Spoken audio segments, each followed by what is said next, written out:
For this speech, our goal is to cover the issues that we as college students are facing on a daily basis. While the college experience challenges all students in different ways, we feel strongly that the mental as well as physical challenges must be addressed. When we hear the word college or university, the first thing comes to mind is freedom and independence. As a teenager ready to get out of the house and finally out of the parents' control, it's very exciting, and it is. However, most of the time we do not include different problems coming with going to college. The transition between high school and college is very hard. College is not cheap, and comparing different schools is very essential.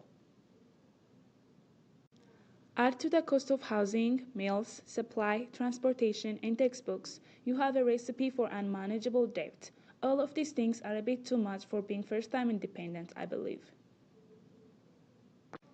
According to an article in US News, almost half of today's students say that the cost is making them reconsider finishing their degree. Students are increasingly dropping out of college because they cannot afford the expenses.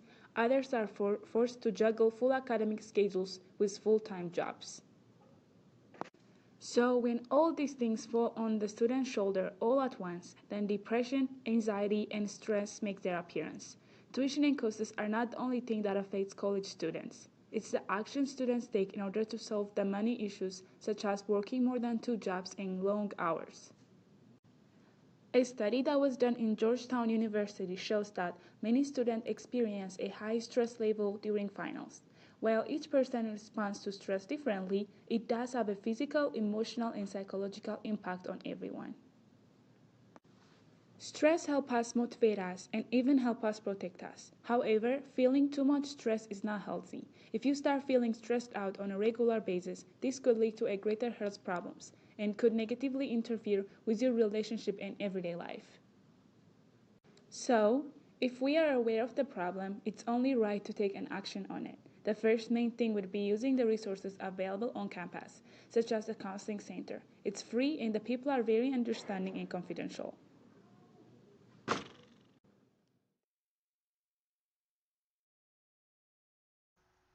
By the time children graduate from high school, more than 70% do not eat enough fruits and vegetables. 84% eat too much fat, and nearly one-third do not engage in regular, vigorous physical activity. These elements contribute to the fact that nearly 25% of the young people are considered to be overweight. The American College Health Association estimates that 3 out of every 10 college students are overweight or obese, while the Center for Disease Control and Prevention says that the proportion of 12 to 19-year-olds who are overweight has risen from 5 to 17.4%. Nationally, the obesity epidemic has cost the federal government an estimated $78 billion on medical expenditures.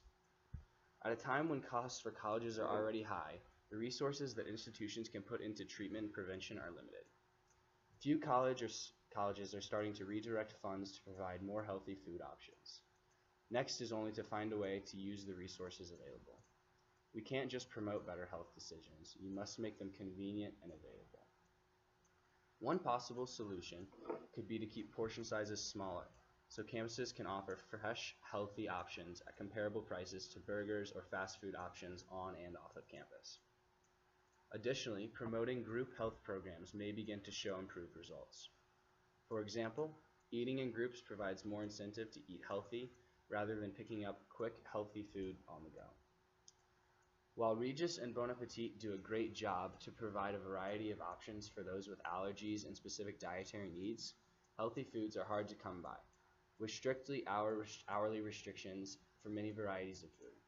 For example, Claver only offers the salad and sushi bar, which are probably the most healthy options on campus, from 11 a.m. to 2 p.m.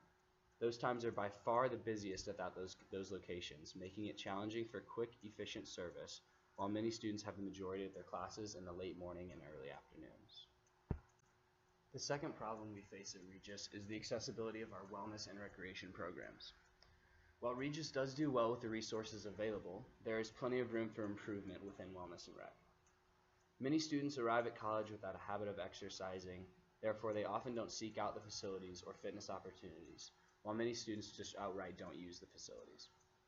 A possible solution suggests a forced wellness course for college students. including a lecture as well as 3 applied learning sessions, mirroring a similar program offered at Furman University.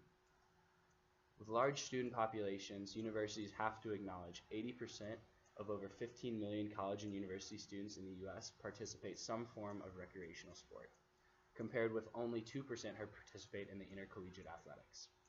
This fact raises the question as to why intercollegiate programs are far better funded, while the majority of the student population will never benefit from those programs or athletic-specific facilities. Do you feel that the university is providing adequate spaces and programs for students to participate in healthy lifestyle choices? I do feel like Regis offers a good amount of space for wellness activities and intramural sports, club sports, etc. But I do feel like our facilities, such as the gym, are like far too crowded versus like other facilities in universities have a far less tuition, and they have a bigger facility for students to interact and spread out.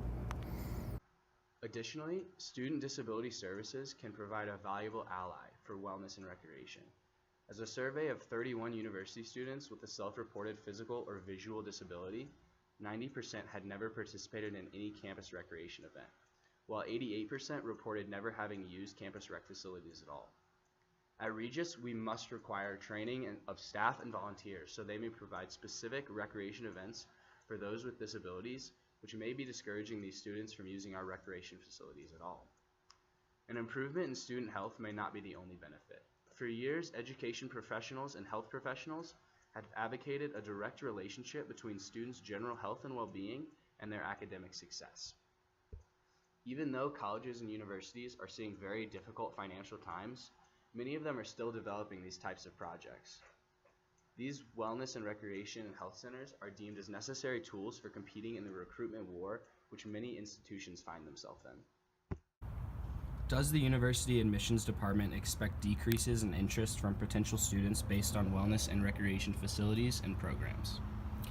So as a student ambassador for the Regis University Admissions Office, when I take students on tour into the Wellness and Rec Center, I do notice that a lot of families will have kind of a disappointing face on just because they're concerned about the size or the accessibility that they have to offer.